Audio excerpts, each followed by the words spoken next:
Welcome back to Davin Speaks Football. If you're new here, please hit that subscribe button.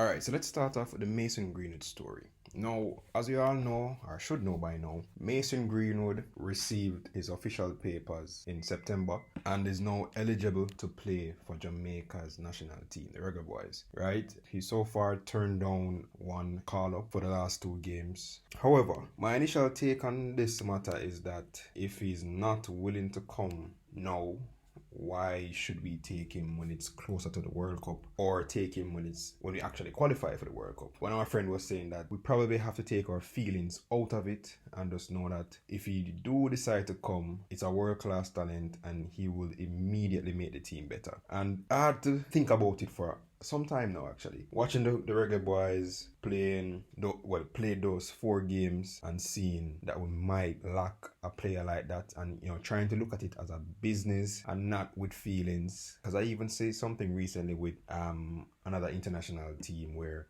players are looking to come into the squad just because they are now in the World Cup. And that's always been the case. That's been the case for many years now for a lot of players switching allegiance. That the country that you're looking to go to might look at you with the side eye. You get me? So I understand that. We're not quite sure if he is fully dedicated or committed to the task at hand. I think he's still looking to get called up for the England team. I think he cited personal reasons why he didn't show up. He was definitely not injured. He's still playing. He's on another level right now. His form at his club, scoring 4 goals in the last game for Marseille in League One. I don't think we can really overlook him. And that type of player, that profile of player, I'm a Manchester United fan and I know what this youngster is capable of. He did it at Manchester United. He did it at, I think, Getafe he left for, and then he's now doing it at Marseille. He's an outstanding player, world-class player. And I don't like using that term too loosely, but he is one of those players. I think any side that he goes to right now, he will show what he's made of.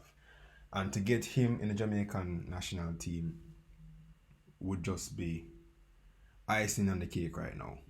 So yes, I changed my stance on it, looking at it solely from a business standpoint and for the country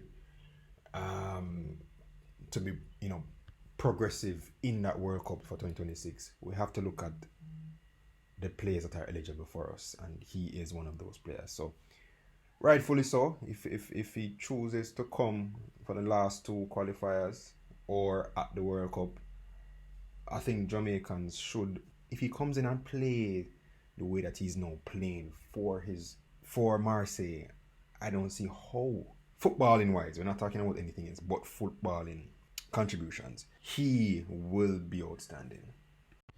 So guys, we have some terrible news in regards to Kasey Palmer. He will be out, based on reports, for at least 8 to 10 weeks, a medial collateral ligament injury. And for those who are not sure what that is, that's basically a sprain or a tear in the ligament inside the knee caused by a direct blow to the outside of the knee or a sudden twist inwards.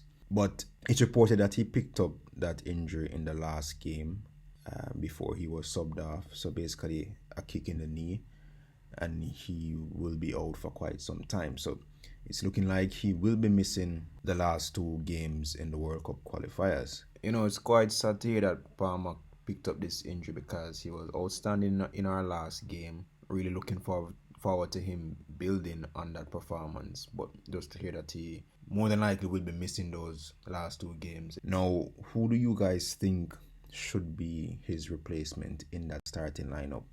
As a person's talking about Ravel Morrison, a few other local players. I mean, we have Jashawn Anglin, Kyroy Anderson, John Russell, who John Russell has been playing. Bobby Reid, we have Ian Frey, Isaac Hayden. But who do you think should come in for the Kasey Palmer spot? Let me know what you think in the comment section below. On the positive side of things, we have Leon Bailey being fit and ready, and he played his first game, came on in the 73rd minute versus the Roma game versus Inter Milan. For those who are not aware, he's no longer at Aston Villa. He's at Roma on loan with an option to buy. So we might not see back Liam Bailey in a Villa shirt if he performs well and they decide to keep him. But that's not what we're talking about today. We want to talk about the fact that he would be up for selection for the national team.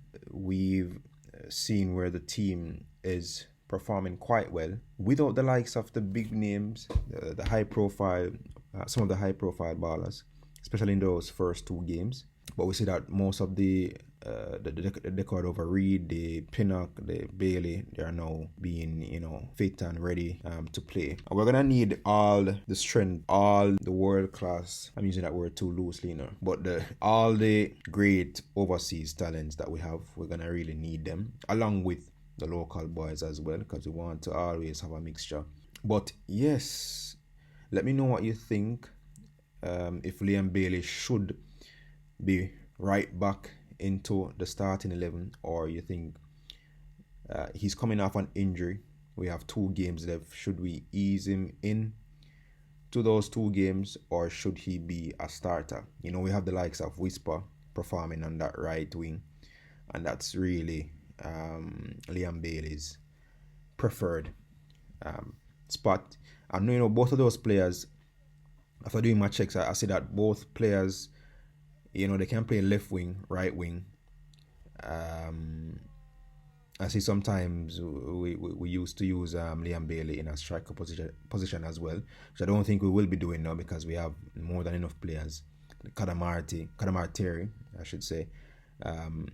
Nicholson, we have players that can play that. So it's really the left wing or right wing. And we have on the left wing, we have Ronaldo Cephas. So who do you think he would be displacing in that starting 11 when he comes back? That's the question to answer.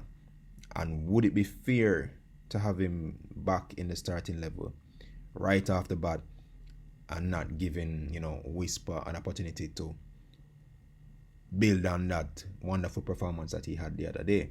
Let me know what you guys think in the comment section below for that.